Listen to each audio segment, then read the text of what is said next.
Mr. President, Excellencies, 10 years ago in Paris, we were designing the future, a future that would clearly see the curve of emissions bend downwards. Colleagues, welcome to that future. The emissions curve has been bent downwards because of what was agreed in halls like this, with governments legislating and markets responding. But I'm not sugarcoating it. We have so much more work to do. We must move much faster on both reductions of emissions and strengthening resilience. The science is clear. We can and must bring temperatures back down to 1.5 degrees Celsius after any temporary overshoot. Lamenting is not a strategy. We need solutions. We find ourselves here in Belém at the mouth of the Amazon, and we can learn a lot from this mighty river. The Amazon isn't a single entity, rather a vast river system supported and powered by over 1,000 tributaries.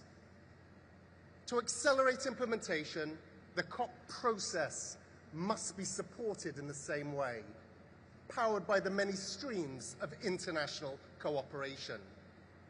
Because individual national commitments alone are not cutting emissions fast enough. We don't need to wait for late NDCs to slowly trickle in to spot the gap and design the innovations necessary to tackle it. Not one single nation among you can afford this, as climate disasters rip double digits off GDP. To falter whilst mega droughts wreck national harvests, sending food prices soaring, makes zero sense economically or politically. To squabble while famines take hold, forcing millions to flee their homelands. This will never be forgotten as conflicts spread. While climate disasters decimate the lives of millions, when we already have the solutions, this will never, ever be forgiven. The economics of this transition are as indisputable as the costs of inaction. Solar and wind are now the lowest cost power in 90% of the world. Renewables overtook coal this year as the world's top energy source. Investments in clean energy and infrastructure will hit another record high this year, with investments in renewables outstripping fossil fuels 2 to 1. So what needs to be decided here in Belém to match the opportunities with the scale of the crisis we face? Because we have already agreed we will transition away from fossil fuels. Now's the time to focus on how we do it fairly and orderly, focusing on which deals to strike to accelerate the tripling of renewables and doubling energy efficiency.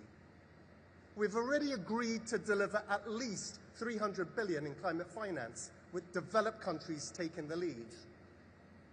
We now need to put the Baku to Belém roadmap to work to start moving towards the 1.3 trillion. We've already agreed a global goal in adaptation. We now need to agree on the indicators that will help speed up implementation to unleash its potential. We've already agreed that transition pathways must be inclusive and just, covering whole economies and societies. Now we must agree on concrete steps to turn aspirations into actions. We've already agreed on a technology implementation program. Now let's set it in motion. Strong and clear outcomes on all of these issues are essential.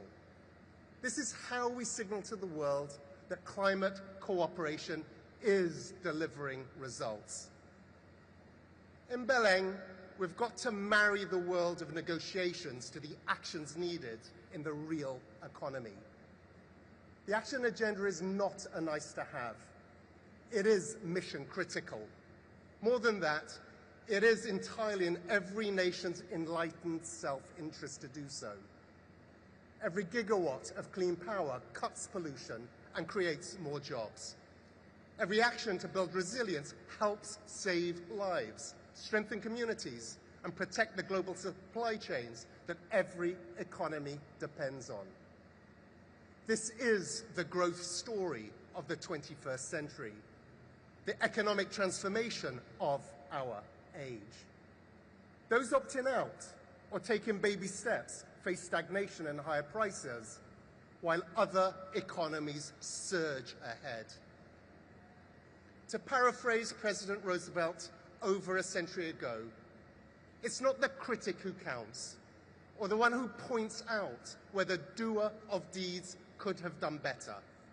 The credit belongs to those who are actually in the arena with their faces marred by dust and sweat and blood, who strive valiantly. But friends, let me be clear, in this arena of COP30, your job here is not to fight one another. Your job here is to fight this climate crisis together. Paris is working to deliver real progress. Let's not forget that. But friends, we must strive valiantly for more. I thank you.